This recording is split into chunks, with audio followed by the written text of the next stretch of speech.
اب ہے نام دیو مالی.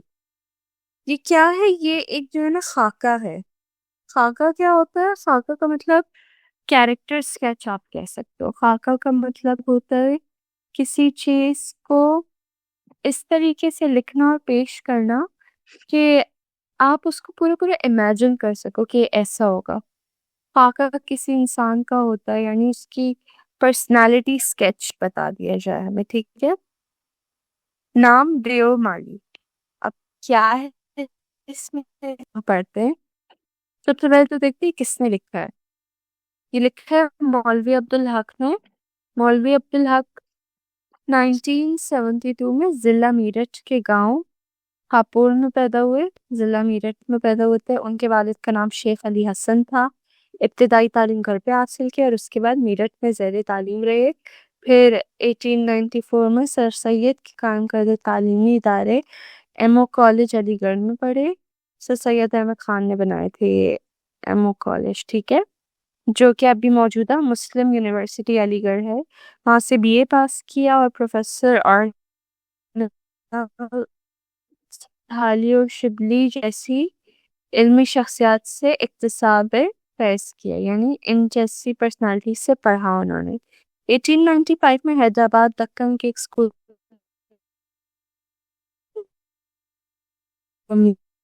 مطلب اس محتم تعلیمی شعبے میں ہی ایک گورنمنٹ کی پوسٹ پر فائز ہو گئے. بعد ازاں اورنگ آباد کالج میں اردو کے پروفیسر مقرر ہوئے. اورنگ آباد کالج میں اس کے بعد پروفیسر بھی لگ گئے تھے. اردو لینگویج کی پوری کوشش تھی جو سائنٹیفک اور ریچ نا اس کو اردو میں کنورٹ کیا جائے تاکہ جو ہماری انگریزی نہ ہو، بلکہ انہوں نے جو بھی یہ سائنٹیفک بکس تھی ان کو اردو میں ترجمہ کرنے کے لیے بہت محنت کی. 1903 میں انجمن ترقی اردو سے منسلک ہوئے تو مرتے دم تک انجمن کی ترقی اور اردو کے فروغ کے لیے کوشاں رہے. اور سب سے امپورٹنٹ بات، ہم نے اس چیپٹر کی گرینڈ ٹیسٹ کا جو پریکٹس ٹیسٹ ہے اس کا لنک ہم نے ڈسکرپشن میں ڈال دیا ہے. آپ ڈسکرپشن میں جا کر یہ اوپر پہلا لنک ہے پریکٹس گرینڈ ٹیسٹ کو، یہاں پہ جائیں اور سالو کریں اور پریکٹس کریں. یہاں سے آپ نے اگر پریکٹس کر لی، آپ کے ایگزامس کے اندر ایم سی کیوز کے اندر 100% مارکس گارنٹیڈ ہے. اس کے علاوہ اگر آپ کو ہمارے فری نوٹس چاہیے، lecture, guest papers, model papers چاہیے تو اس پہلی والی لنک پہ کلک کر کے آپ ہمارے چینل کو جوائن ہو جائیں، اور دوسری والی لنک کو کلک کر کے آپ ہمارا واٹس ایپ گروپ ہے امپورٹنٹ پریمیم، اس کو جوائن ہو جائیں. ٹھیک ہے. اگر آپ کو ٹیوشنز وغیرہ کے اندر انرول ہونا ہے، کوئی ڈاؤٹ ہے، تو یہ ہمارا واٹس ایپ نمبر، اس پہ کلک کریں گے آپ ڈائریکٹ واٹس ایپ پہ چلے جائیں گے، اور تمام بکس کے پی ڈی ایف اس والے یہاں پر آخری والے آپ کے پاس گیون ہے. آپ یہاں سے کوئی بھی بک اٹھا سکتے ہیں، آپ کی جو مرضی چاہے، ساری کی ساری کلاسز کا. اس کے ساتھ ساتھ آپ سے ریکویسٹ ہے آپ چینل کو سبسکرائب اور ویڈیو کو لائک بھی کرتے ہیں. انجمن ترقی اردو جو ہے نا، یہ ایک سوسائٹی تھی اردو سے ریلیٹڈ، جس میں جتنے بھی اردو کے جو ہمارے بڑی بڑی پرسنالٹیز گزری انہوں نے کام کیا تھا. تو یہ اردو کی ترقی کے لیے ایک سوسائٹی بنائی گئی تھی. ٹھیک ہے. اور انہوں نے بڑھتے دم تک اس میں کام کیا. کراچی میں اردو کالج قائم کیا جس میں فنون، سائنس، تجارت اور قانون کی تعلیم اردو میں دی جاتی ہے. ٹھیک ہے. کراچی میں ایک اردو کالج ہے، وہاں پہ یہ سبجیکٹس اردو میں پڑھائے جاتے ہیں. یہ کالج اب وفاقی اردو یونیورسٹی میں تبدیل ہو چکا. کراچی یونیورسٹی اسی روڈ پہ ہی یہ یونیورسٹی بھی ہے اور ابھی بھی قائم ہے، کافی بڑی یونیورسٹی ہے. ٹھیک ہے. اور اب تو اس میں بہت سارے فیلڈز ہیں. مولوی صاحب کے علمی، تعلیمی، ادبی، تنقیدی، تحقیقی کاموں کی فہرست بہت طویل ہے. انہوں نے نہ صرف اپنے معاصر ادب کو متاثر کیا بلکہ نئی نسل اور کے ان کی تحریر جدید اور قدیم اسلوب نگارش کی حسین سنگم ہے، یعنی کہ ان کی تحریر جدید اور قدیم ہر قسم کی باتیں مینشن ہے. خلوص، سچائی، سادگی، استدلالیت، مقصدیت، شگفتگی اور جامعیت ان کی تحریر کی نمایاں خصوصیات. ان کی تحریر کی یہ ساری کوالٹیز بتائیں گئی. ٹھیک ہے.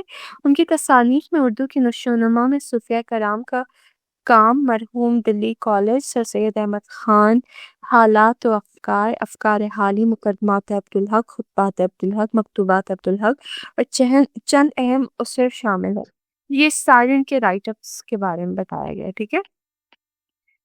چلیے اب اپنا جو ہمارا چیپٹر ہے اس کو دیکھ لیتے ہیں، اسٹارٹ کرتے ہیں۔ نام دیو مقبرہ رابعہ دورانی اورنگ آباد دکن کے باغ میں مالی تھا۔ فیڈرل بورڈ کے اینیل ایگزامز کا ڈر ہے، لیکن یہ نہیں پتا کہ تیاری کہاں سے کرنی ہے۔ دوسری بات یہ نہیں پتا کہ ایگزام کے اندر سوال کا جواب لکھنا کیسے ہے، کیسے سینٹینسز کو فارم کرنا ہے، کیسے ہمیں فل کے فل مارکس ملیں۔ تو بھائی گھبرانا کس بات سے، ہماری بیچ اسی پرابلم کو تو سالو کرنے آئی ہے۔ تو آپ بھی ہمارے بچوں کی طرح 97.8% لا سکتے ہو، 98.27% لا سکتے ہو، فاطمہ کی طرح اگلی فاطمہ آپ بن سکتے ہو، آپ 505 مارکس لے سکتے ہو آؤٹ آف 520۔ اچھا جی، کیسے؟ ہم آپ کو سکھاتے ہیں کہ ایگزام کے اندر لکھنا کیسے ہوتا ہے، گرینڈ ٹیسٹ پرووائڈ کرتے ہیں۔ دیکھیں جی، ہمارے پاس ہے پاکستان کی one of the best faculty. آپ کوئی بھی سبجیکٹ لینا چاہیں، آپ کا جو دل کرے، آپ سارے سبجیکٹس لیں، صرف اور صرف 3,000 روپے میں پورے سال میں۔ آپ کو ایگزام رائٹنگ میتھڈ دیے جاتے ہیں کہ سوال کا جواب لکھنا کیسے، ڈفرینس والا الگ کوشچن، ڈیفینیشن الگ، ایگزامپل والا الگ، میتھ کے سوالوں کا جواب الگ ہوتا ہے۔ آپ کو ٹاپر بچوں کے نوٹس دیے جاتے ہیں، آپ کو فل بک کے notes, question answers, live classes کے اندر کون سے پڑھایا جاتا ہے آپ کو، اور ان کی ریکارڈنگز بھی دی جاتی ہیں۔ بھیا اور کیا چاہیے؟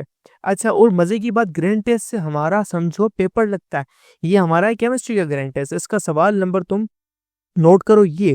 تو بھیا اس گرینڈ ٹیسٹ میں سے آپ کے 3 سوال لگے ہیں کلاس 9 کے کیمسٹری کے پیپر میں، اس سال جو نئے سلیبس سے ہوا تھا 2025 کے اندر گریڈ 9 کا۔ تو اتنے امپورٹنٹ ہمارے گرینڈ ٹیسٹ ہوتے ہیں، سارے آپ کو دیے جاتے ہیں۔ تو بھیا دیر کس بات کی، اس نمبر پہ کانٹیکٹ کریں اور ابھی رجسٹر کروائیں۔ نام کیا ہے اس کا؟ دیو۔ پیشہ اس کا مالی تھا، یہ ایک مقبرہ رابعہ دورانی اورنگ آباد، یہ ایک مقبرہ ہے اورنگ آباد میں، وہاں پر ایک باغ ہے، وہاں پہ مالی یہ کام کرتے، ذات کا ڈھیر جو بہت نیچ کا خیال کی جاتی۔ اب اس ٹائم جو ہے نا، جو ابھی کا جو انڈیا ہے، جو سب کانٹیننٹ تھا، اس میں ڈھیر کاسٹ کے جو لوگ تھے اس کو بہت نا نیچی قوم قرار دیا گیا تھا۔ قوموں کا امتیاز مصنوعی ہے اور رفتہ رفتہ نسلی ہو گیا۔ سچائی، نیکی، حسن کسی کی میراث نہیں، یہ خوبیاں نیچی ذات والوں میں بھی ایسے ہی ہوتی ہیں جیسے اونچی ذات والوں میں، ٹھیک ہے۔ یہاں پہ جو مولوی عبدالحق صاحب ہے وہ کہہ رہے ہیں کہ یہ سب جو ہے مصنوعی بات ہے، ذات پات میں کچھ نہیں رکھا، یہ چیزیں جو ہے نا انسان کے اپنے اندر کی ہوتی ہے، سچائی، نیکی، حسن، یہ سب چیزیں جو ہے نا میراث اور نسلوں میں نہیں ہوتی، یہ انسان کے اپنے اندر کی ذاتی خوبیاں ہوتی ہیں۔ کیس ہو، کوہ کن ہو یا حالی، عاشقی کچھ کسی کی ذات نہیں، یعنی اس کا یہی مطلب ہے، کیس ہو، کوہ کن ہو، یا پھر حالی ہو، کوئی بھی ہو، محبت کرنا، عاشقی کرنا کسی کی ذات کو نہیں دیکھتا، ہو جاتی ہے۔ اسی طرح انہوں نے کہا نیکی بھی کسی کی ذات کو نہیں دیکھتی، یہ انسان کے اپنے اندر ہے۔ مقبرے کا باغ میری نگرانی میں تھا، جو مقبرہ تھا اس کا جو باغ تھا وہ یہ جو دیو ہے اس کی نگرانی میں تھا، میرے رہنے کا مکان بھی باغ کے احاطے میں ہی تھا۔ میں نے اپنے بنگلے کے سامنے چمن بنانے کا کام نام دیو کے سپرد کیا۔ اب یہ جو بندہ لکھ رہا ہے نا، حالی صاحب، جو مولوی عبدالحق صاحب ہے، یہ لکھ رہے ہیں کہ میرے گھر کے سامنے ایک باغ بنانے کا کام تھا، میں نے دیو کو دے دیا، ٹھیک ہے۔ اپنے بنگلے کے سامنے چمن بنانے کا کام دیو کے سپرد کیا۔ میں اندر کمرے میں کام کرتا رہتا تھا، میری میز کے سامنے بڑی سی کھڑکی تھی، اس میں سے چمن صاف نظر آتا تھا۔ لکھتے لکھتے کبھی نظر اٹھا کر دیکھتا تو نام دیو کو ہماتن اپنے کام میں مصروف پاتا۔ بعض دفعہ اس کی حرکتیں دیکھ کے بہت تعجب ہوتا، مثلاً کیا دیکھتا ہوں کہ نام دیو ایک پودے کے سامنے بیٹھا اس کا تھانولا صاف کر رہا ہے، تھانولا صاف کر کے حوض سے پانی لیا اور آہستہ آہستہ ڈالنا شروع کیا، پانی ڈال کر ڈول درست کیا اور ہر رخ سے پودے کو مڑ مڑ کر دیکھا، پھر الٹے پاؤں پیچھے ہٹ کر اسے دیکھنے لگا، دیکھتا جاتا تو مسکراتا اور خوش ہوتا تھا۔ یہ دیکھ کر جو حیرت بھی ہوئی اور خوشی بھی، کام اسی وقت ہوتا ہے جب اس میں لذت آنے لگے، بے مزہ کام نہیں، بیگار ہے۔ اب کیا کہہ رہے ہیں ہم مولوی عبدالحق صاحب؟ کہہ رہے ہیں کہ میں دیکھتا ہوں کہ میرے کمرے میں ایک بہت بڑی سی کھڑکی ہے جس سے میرا جو باغ ہے وہ بالکل کلیئر دکھ رہا ہوتا ہے، تو کہتے ہیں کہ جو ہے نا میں نوٹس کر رہا ہوتا ہوں اکثر دیومالی کو جو اپنے کام میں ہر وقت مہو رہتا ہے، ہر وقت مصروف رہتا ہے، اس کو پتہ بھی نہیں کہ میں اس کو دیکھ رہا ہوں.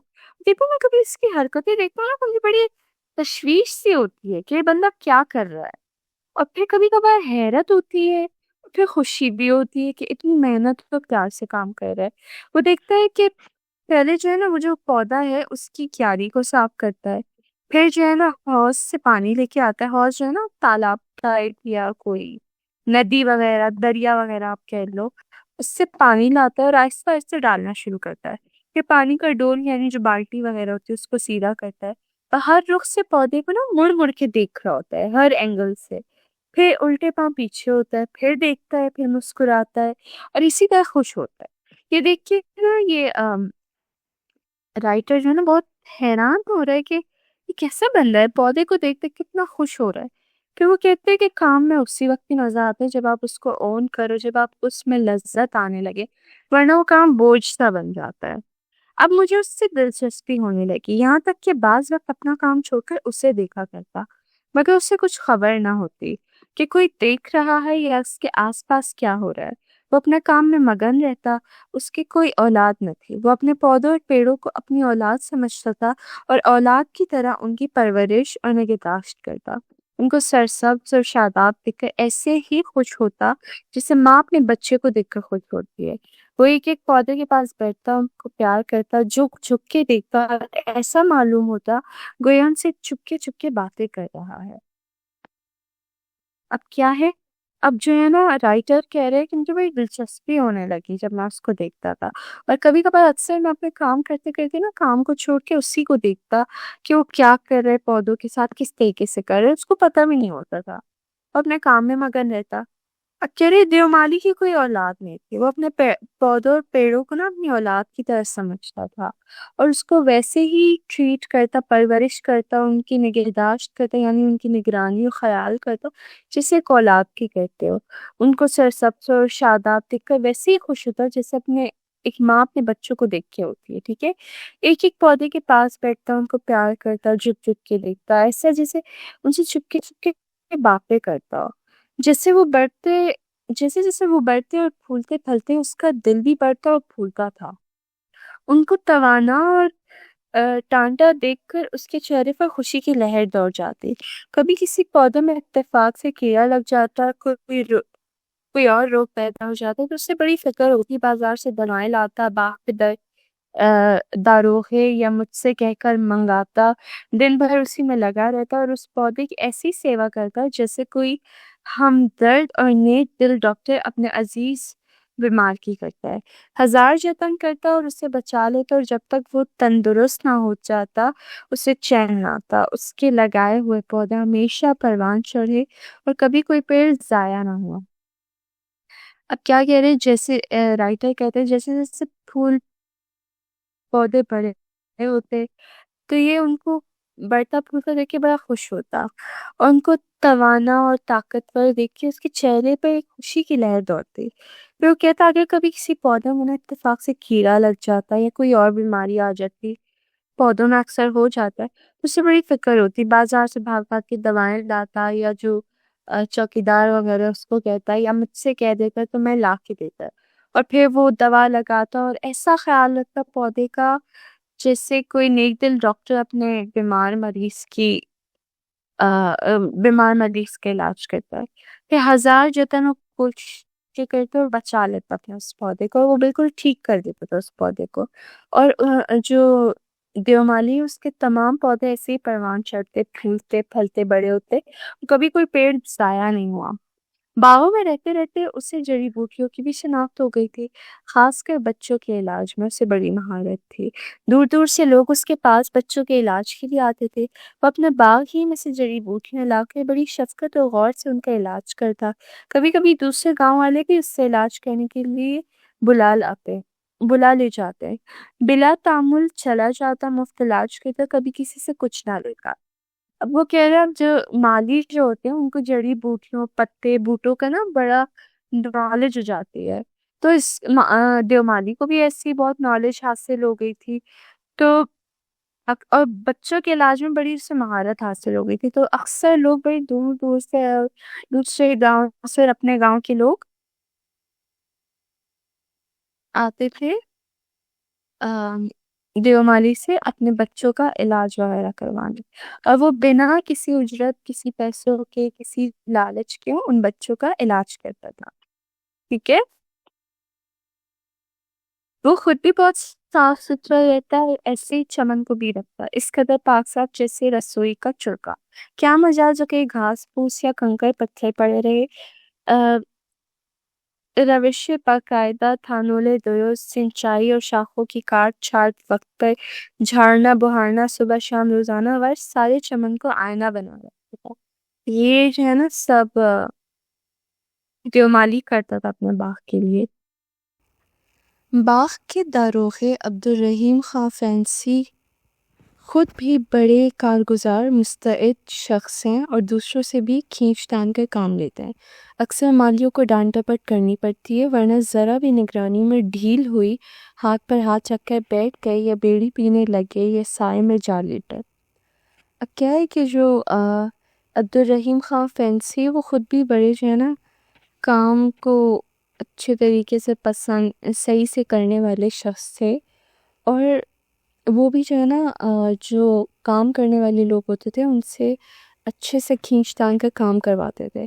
اکثر مالیوں کو ڈانٹ ڈپٹ کرنی پڑتی تھی کیونکہ ذرا بھی کسی کی نگرانی نہ کرو تو وہ کام میں ڈھیلا پن سو کرتے تھے اور ہاتھ پر ہاتھ رکھ کے بیٹھ جاتے تھے یا بیڑی طرح کا نشہ ہے وہ کرنے لگتے، سائے میں جا لیٹتے. عام طور پر انسان فطرتاً کاہل اور کام چور واقع ہوا ہے. آرام طلبی ہم میں کچھ موروثی ہو گئی ہے، لیکن نام دیو کو کبھی کچھ کہنے سننے کی نوبت نہ آئی. وہ دنیا و مافیا سے بے خبر اپنے کام میں لگا رہتا، نہ ستائش کی تمنا نہ صلے کی پرواہ.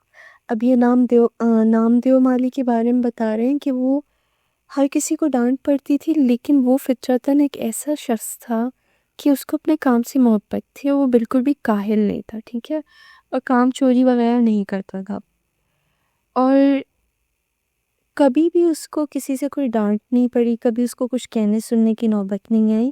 وہ دنیا اور مافیا سے بے صبری کے کام میں مشغول رہتا تھا، نہ اس کو پیسے کی تمنا، نہ ستائش یعنی کہ اس کو سراہے کوئی اس کی تعریفیں کرے، ان چیزوں کی اس کو کوئی پرواہ نہیں تھی. تو ایک سال بارش بہت کم ہوئی، کنووں اور باولیوں میں پانی برائے نام رہ گیا تھا، تو پھر باغ پر آفت ٹوٹ پڑی. بہت سے پودے اور پیڑ تلف ہو گئے یعنی سوکھ گئے، جو بچ رہے وہ ایسے نڈھال اور مرجھائے ہوئے تھے جیسے دیکھ کے بیمار. لیکن نام دیو کا چمن ہرا بھرا تھا اور وہ دور دور سے ایک ایک گڑھا پانی کا سر پر اٹھا کر لاتا اور پودوں کو سینچتا.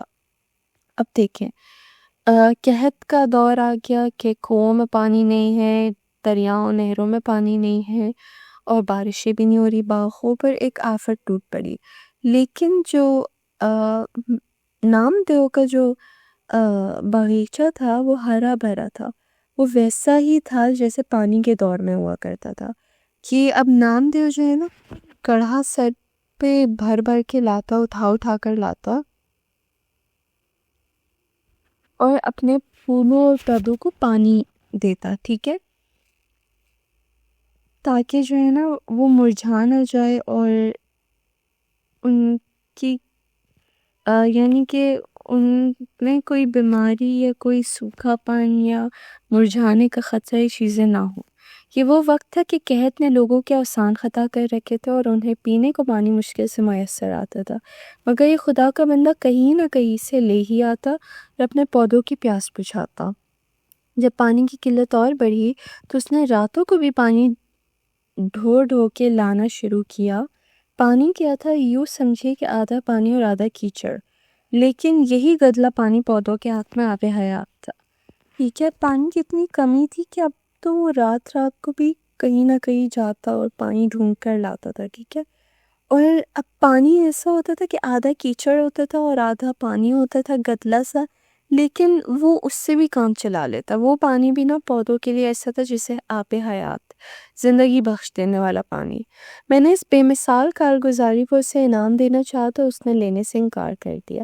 اب رائٹر کہتے اس کی اتنی محنت کو دیکھ کر میں نے چاہا کہ میں اس کو کوئی انعام دوں، لیکن نامدیو نے نہیں لیا. شاید اس کا کہنا ٹھیک تھا کہ اپنے بچوں کے پالنے پوسنے میں کوئی انعام کا مستحق نہیں ہوتا. کیسی ہی تنگی ترشی ہو وہ تو ہر حال میں کرنا ہی پڑتا ہے. ٹھیک ہے.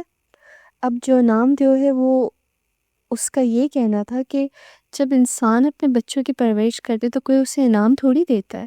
تو یہ پھول پودے اس کے لیے اس کے بچوں کی طرح تھے اور اس کو کوئی انعام نہیں چاہیے تھا. جب اعلیٰ حضرت حضور نظام کو اورنگ آباد کے خوش آب و ہوا میں باغ لگانے کا خیال ہوا تو یہ کام ڈاکٹر سید سراج الحسن نواب سراج یار جنگ بہادر نامی تعلیمات کو تفویض ہوا. ڈاکٹر صاحب کا ذوق باغبانی مشہور تھا. مقبرہ رابعہ درانی اور اس کا باغ جو اپنی ترتیب اور تعمیر کے اعتبار سے مغلیہ باغ کا بہترین نمونہ مدت سے ویران اور سنسان پڑا تھا.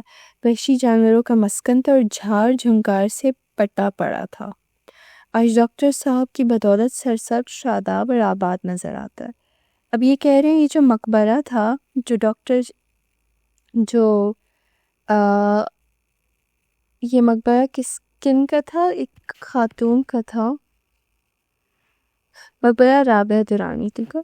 یہ جو ہے نا اجاڑ سا تھا، کچھ بھی نہیں تھا یہاں پہ، لیکن جو ڈاکٹر صاحب تھے انہوں نے یہاں پہ باغ بنوایا اور اس باغ کا بڑا خیال رکھا گیا. جو نامدیو نے مالی نے اس کا بڑا خیال رکھا. آج ڈاکٹر صاحب کو بدولت سرسبز اور شاداب اور آباد نظر آتا ہے مقبرہ. اب دور دور سے لوگ اسے دیکھنے آتے اور سیر و تفریح سے محظوظ ہوتے. ڈاکٹر صاحب کو آدمی پر رکھنے میں بھی کمال تھا. نامدیو کے بڑے قدردان تھے. اس سے مقبرے سے شاہی باغ میں لے گئے. ٹھیک ہے. اب نامدیو نے مقبرے کے باغ کے تو بڑا خیال رکھا، اب اس سے شاہی باغ کی طرف لے گئے. شاہی باغ آخر شاہی باغ تھا. کئی نگرانکار اور بیسیوں مالی، اور مالی بھی کیسے ٹوکیو سے جاپانی، تہران سے ایرانی اور شام سے شامی آئے تھے. ان کے بڑے ٹھاٹ تھے. ڈاکٹر صاحب کے اپج تھی. ٹھیک ہے. تو اب جب وہ شاہی باغ میں ان کو کام ملتا ہے تو وہ شاہی باغ تو پھر اس کا خیال اور اس کے نگران وہ بھی ویسے ہی تھے. بیسیوں مالی ایک دن وہاں کام کر رہے ہوتے تھے، اور مالی بھی کوئی عام مالی نہیں بلکہ ٹوکیو سے جاپانی مالی آئے ہوئے ہوتے تھے، تہران سے ایرانی اور شام سے شامی، اور یہ بڑے بڑے ٹھاٹ والے مالی آئے ہوئے تھے جن کو اپنے کام پہ پورا عبور حاصل تھا. وہ شاہی باغ کو حقیقت میں شاہی باغ بنانا چاہتے تھے.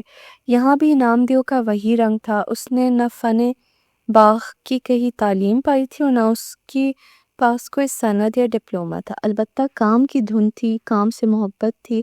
اسی وجہ سے کوئی ڈگری اور ڈپلومہ نہ ہونے کے باوجود بھی نامدیو کا کام ایسا تھا جیسے پروفیشنل مالیوں کا ہوتا تھا. کام سے سچا لگاؤ تھا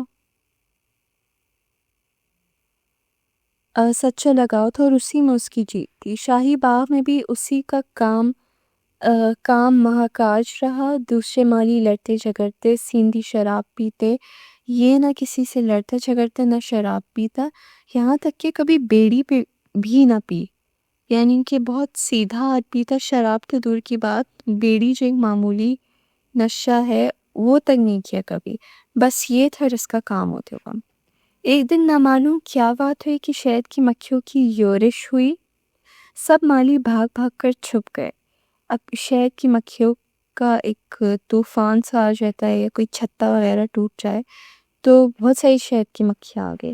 سب مالی بھاگ کے چھپ گئے. نامدیو کو خبر نہیں تھی اور وہ اپنے کام میں لگا ہوا. تو اس بیچارے کو کیا معلوم تھا کہ قضا اس کے سر پر کھیل رہی ہے. مکھیوں کا غضبناک جھلڑا اس غریب پر ٹوٹ پڑا. اتنا کاٹا کہ بے دم ہو گیا. آخر اسی میں جان دی تھی بیچارے میں. اب جو مکھیوں کا حملہ اس پر ہوا، مکھیوں نے اس کو اتنا کاٹا وہ بیچارے درد تکلیف سے جان دے بیٹھا. بہت سادہ مزاج، بھولا بھالا اور منکسر المزاج تھا. اس کے چہرے پر بشاشت اور لبوں پر مسکراہٹ کھیلتی رہتی تھی. چھوٹے بڑے ہر ایک سے جھک کر ملتا. غریب تھا اور تنخواہ بھی کم تھی. اس پر بھی اپنے غریب بھائیوں کی بساط سے بڑھ کر مدد کرتا رہتا ہے۔ کام سے عشق تھا اور آخر کام کرتے کرتے ہی اس دنیا سے رخصت ہو گئے۔ ٹھیک ہے، بہت سیدھے سادے مزاج کا تھا، اس کے چہرے پر بھی ایک بشاشت یعنی خوشی اور لبوں پر مسکراہٹ رہتی تھی۔ ہر ایک سے جھک جھک کر ملتا، ہر ایک کا خیال رکھتا، خود بھی غریب اور ایک تنخواہ دار بندہ تھا، لیکن پھر بھی اپنے غریب بھائیوں کی مدد کرتا۔ گرمی ہو یا جاڑا، دھوپ ہو یا سایہ، وہ دن رات برابر کام کرتا رہا۔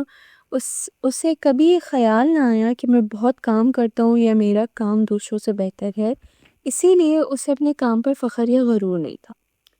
وہ یہ باتیں جانتا ہی نہ تھا، اسے کسی سے بیر نہ تھا، نہ جلاپا، وہ سب کو اچھا سمجھتا اور سب سے محبت کرتا تھا۔ وہ غریبوں کی مدد کرتا، وقت پر کام آتا، آدمیوں، جانوروں، پودوں کی خدمت کرتا، لیکن اسے یہ کبھی احساس نہ ہوا کہ وہ کوئی نیک کام کر رہا ہے۔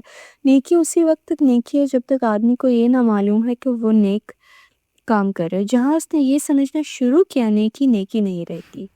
ٹھیک ہے، اب یہ نامدیو کے بارے میں بتا رہے ہیں کہ وہ ایک ایسا آدمی تھا کہ کوئی بھی موسم ہو، کوئی بھی وقت ہو، وہ اپنے کام میں سے کبھی غفلت نہیں کرتا تھا، اور وہ ایک ایسا بندہ تھا جو اتنی محنت کرتا، اس کے باوجود بھی وہ کبھی کسی کو یہ نہ جتلاتا کہ میرا کام ان سے بہتر ہے یا مجھے اس فن پہ اتنی مہارت حاصل ہے یا میں تو بہت کام کرتا ہوں۔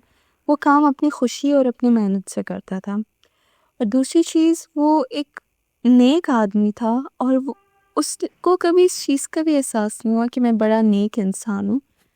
اور اسی وجہ سے شاید کہ جب انسان کو پتہ نہیں ہوتا نا کہ وہ کوئی نیکی کر رہا ہے، جب وہ انجانے میں ایک اچھا اور نیک کام کر رہا ہوتا ہے اور اجر صرف اللہ تعالیٰ سے چاہتا ہے، تبھی وہ نیکی نیکی رہتی ہے، ورنہ انسان جو ہے نا اپنے نیک اعمال پر بھی غرور کر بیٹھتا ہے۔ جب کبھی مجھے نامدیو کا خیال آتا ہے تو میں سوچتا ہوں کہ نیکی کیا ہے اور بڑا آدمی کسے کہتے ہیں۔ ہر شخص میں قدرت میں کوئی نہ کوئی صلاحیت رکھی ہے، اس صلاحیت کو درجہ کمال تک پہنچانا ساری نیکی اور بڑائی ہے۔ درجہ کمال تک نہ کبھی کوئی پہنچا ہے نہ پہنچ سکتا ہے، لیکن وہاں تک پہنچنے کی کوشش ہی میں انسان بنتا ہے۔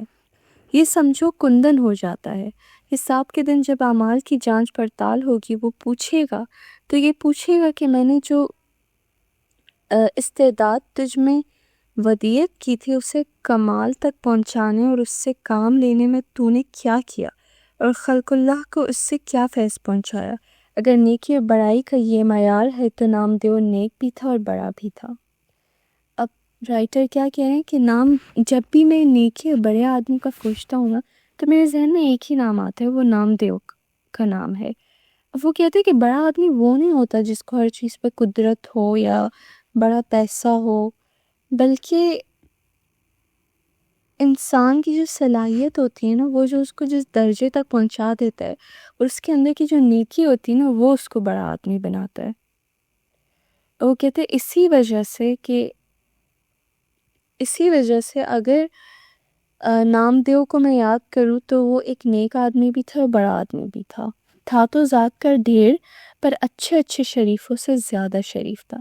ڈھیر ذات کو جو یہ لوگ کم نسل سمجھتے تھے، وہی آدمی اتنا شریف تھا کہ شریفوں سے بھی بہت شریف۔ ٹھیک ہے، یہاں پہ ہمارا چیپٹر کمپلیٹ ہو جاتا ہے۔ اس کے کوئی MCQs وغیرہ نہیں ہیں، اور اب ہم کچھ ڈیفینیشنز وغیرہ ڈسکس کریں گے، اور اس کے بعد اپنا نیکسٹ چیپٹر سٹارٹ کریں گے۔ خاکہ نگاری دیکھتے ہیں کس چیز کو کہتے ہیں۔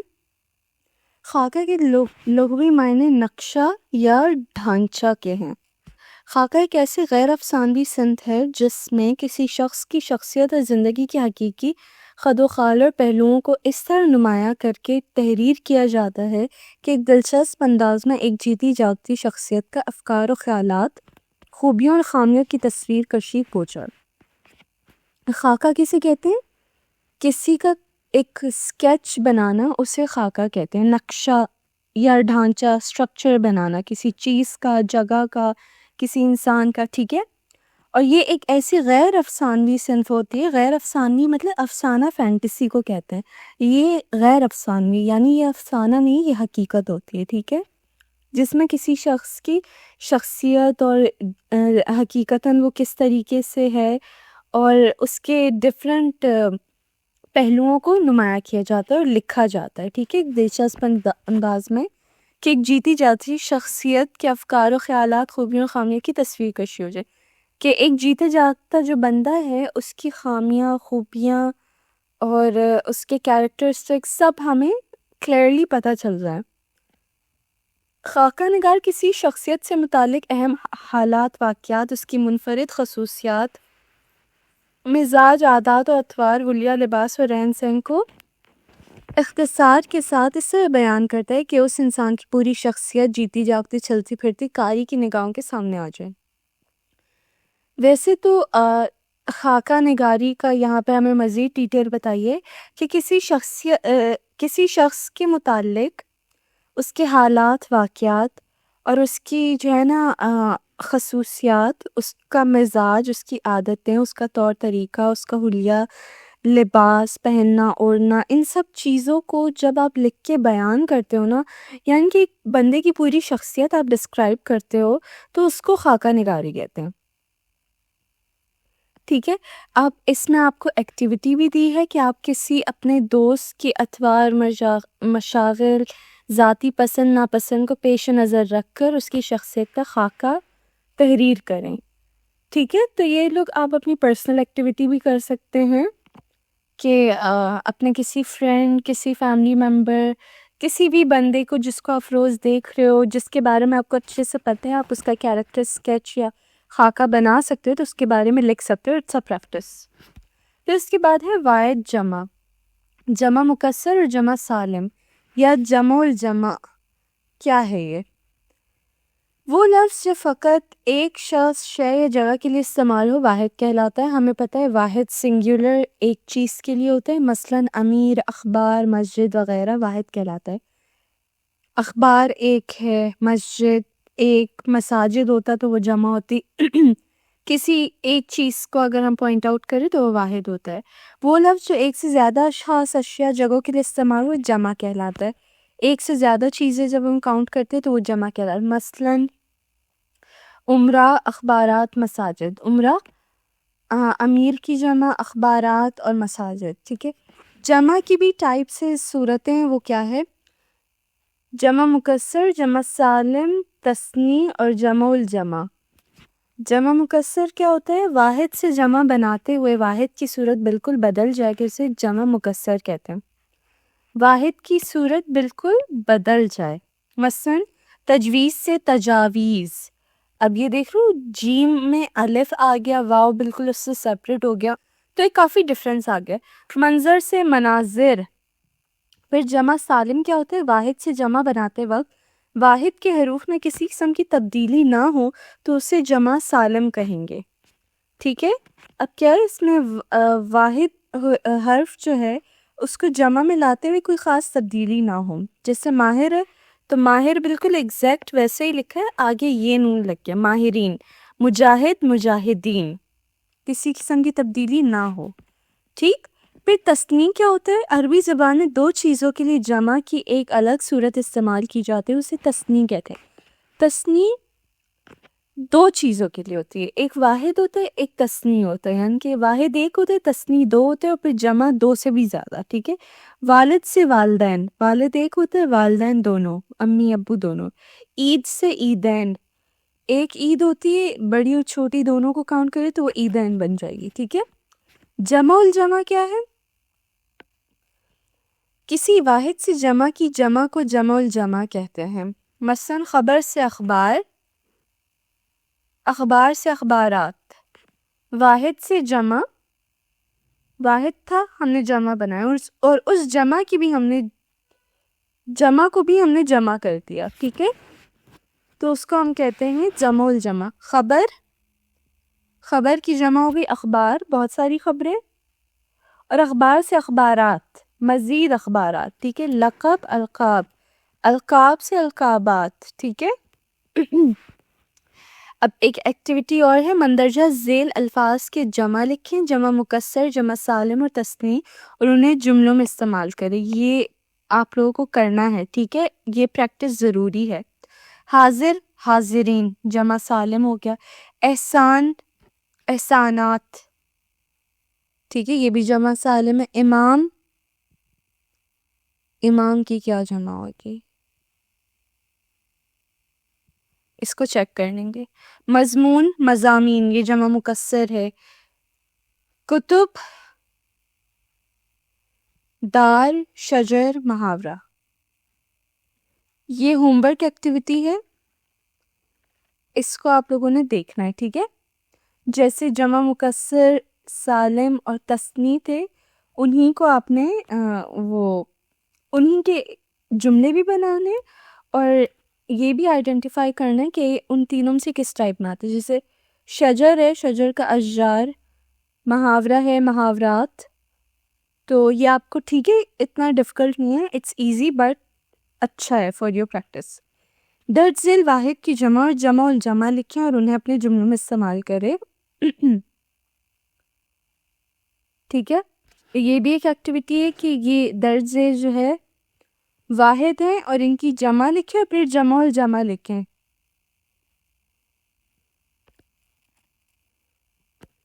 تذکیر و تانیث. اب یہ کیا ہوتا ہے، اسماء اور ضمائر. تذکیر و تانیث، تذکیر و تانیث کی دو قسمیں ہیں، حقیقی اور غیر حقیقی. حقیقی تذکیر و تانیث میں جنس کی صرف دو ہی قسمیں یعنی مذکر اور مؤنث. تذکیر و تانیث کی دو ہی ٹائپس ہیں. حقیقی میں، حقیقی جو ریئل ہوتی ہیں، صرف دو ہی قسمیں ہیں یعنی مرد اور مذکر اور مؤنث. ٹھیک ہے، یہ تذکیر و تانیث جانداروں کے لحاظ سے کی گئی ہے اور اس کی پہچان اور تمیز آسان ہے. بے جان چیزوں میں تذکیر و تانیث کوئی شے نہیں، یعنی ان میں نر و مادہ کا تصور نہیں ہوتا. ٹھیک ہے، لیونگ تھنگز میں ہوتا ہے نا، مرد اور عورت، مذکر مؤنث. جو بے جان چیزیں ہوتی ہیں ان میں تو نہیں ہوتا یہ کانسیپٹ. تو تذکیر و تانیث اس کو کہتے ہیں. جملے بنا کر الفاظ کی تذکیر و تانیث ظاہر کریں. ٹھیک ہے، اب جیسے یہ ہے اب بندرگاہ، بندرگاہ پہ کشتی آ کر کھڑی ہوئی. اب اس سے کیا پتہ چل رہا ہے آپ کو بندرگاہ کیا ہے؟ بندرگاہ کا کیا جینڈر ہو سکتا ہے، مذکر یا مؤنث؟ بندرگاہ تو کوئی وہ نہیں ہے نا، لیونگ آبجیکٹ نہیں ہے، تو اس لیے اس کا کوئی ایسا آئیڈینٹیفائی نہیں ہو سکتا.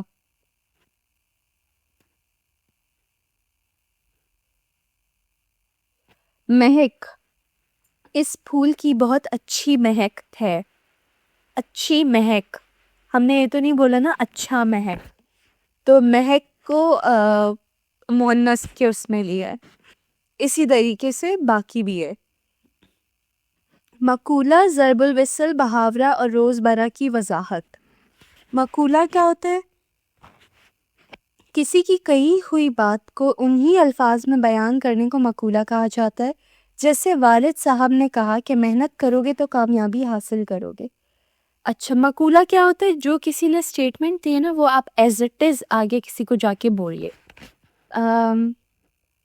یہ انگلش میں اس کو ڈائریکٹ انڈائریکٹ اسپیچ کہتے ہیں، اردو میں اس کو مقولہ کہتے ہیں. یعنی کہ جیسے آپ کے والد صاحب نے آپ کو کچھ بولا اور آپ نے ایگزیکٹلی وہی ورڈز جا کے اپنے بہن بھائیوں کو ڈیلیور کر دی، تو یہ مقولہ ہوا. ٹھیک ہے، اگر کسی کے کال کو اپنے الفاظ میں بیان کیا جائے تو وہ مقولہ کہلائے گا.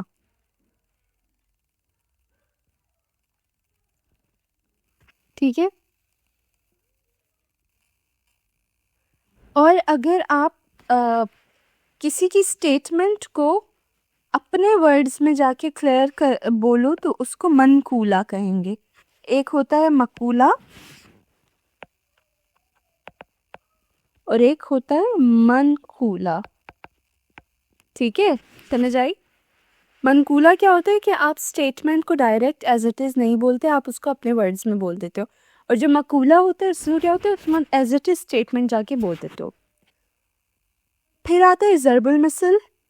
یہ ایک جملہ، ایک مکمل جملہ ہوتا ہے اور کسی واقعے کو بتانے اور اس پر مہر تائید ثبت کرنے کا ایک نرالا انداز ہے جس سے گفتگو اور کلام میں چاشنی پیدا ہوتی ہے اور مضمون نہایت عمدہ ہو جاتا ہے. ضرب المثل کو کہاوت بھی کہتے ہیں.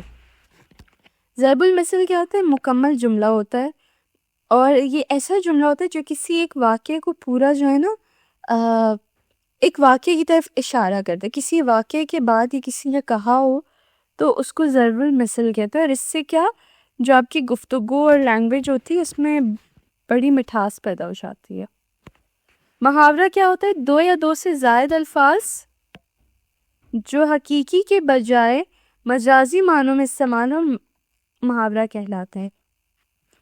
محاورہ کیا ہوتا ہے؟ یہ حقیقی نہیں ہوتا. ضرب المثل جو ہے نا کوئی حقیقی سچ بات ہو تو اس پر کہا جاتا ہے، ٹھیک ہے.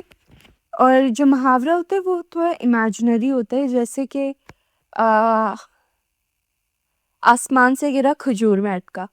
اب آپ یہ ایک محاورہ ہے، امیجن کریں ایسا ہو سکتا ہے کیا کبھی کہ آسمان سے کوئی بندہ گرے اور درخت پہ کھجوروں کی جو وہ ایک لگتا ہوا ہوتا ہے، ایک بنا ہوا ہوتا ہے کھجور کے درخت پہ، اس میں جا کے اٹک جائے؟ ایسا نہیں ہو سکتا. لیکن اس محاورے کا مطلب کیا ہے؟ اس محاورے کا مطلب ہے کہ ایک مشکل سے نکل کے دوسرے مشکل میں پھنس جانا، ٹھیک ہے. تو یہ ہم نے کوئی امیجنری چیز سے اس کو کنیکٹ کر دیا. مثلاً آنکھیں دکھانا، آسمان سے باتیں کرنا. آپ کوئی ریئل لائف میں آپ نے کسی کو دیکھا ہے آسمان سے باتیں کرتے ہوئے؟ ٹھیک ہے. تو روزمرہ کیا ہوتا ہے؟ دو یا دو سے الفاظ کا مجموعہ جو اہل زبان کی بول چال کے مطابق حقیقی معنوں میں استعمال ہو. مثلاً بھارت آئے دن کشمیریوں پر ظلم ڈھاتا ہے. اب اس جملے میں جو آئے دن ہے روزمرہ ہے. روزمرہ کیا ہوتا ہے؟ کوئی ایسا ورڈ، دو ورڈز جو مل کے عام لوگوں کی ڈیلی لینگویج میں استعمال ہوتا ہے، ٹھیک ہے. جیسے آئے دن کچھ نہ کچھ ہو رہا ہوتا ہے، ٹھیک ہے. اس سے کیسے اگر اس کی جگہ آئے روز لکھیں گے تو غلط ہوگا. آئے روز نہیں ہوتا، آئے دن ہوتا ہے، ٹھیک ہے. اسی طرح روز بروز 5 7 وغیرہ. روز بروز مہنگائی بڑھتی جا رہی ہے، یہ بھی ایک نارمل سینٹینس ہے، ورڈ ہے جو روزمرہ ہے، جو لوگ اکثر بولتے ہیں، ٹھیک ہے. تو یہاں پر آ کر ہماری یہ والی ڈیفینیشنز بھی کمپلیٹ ہو گئی.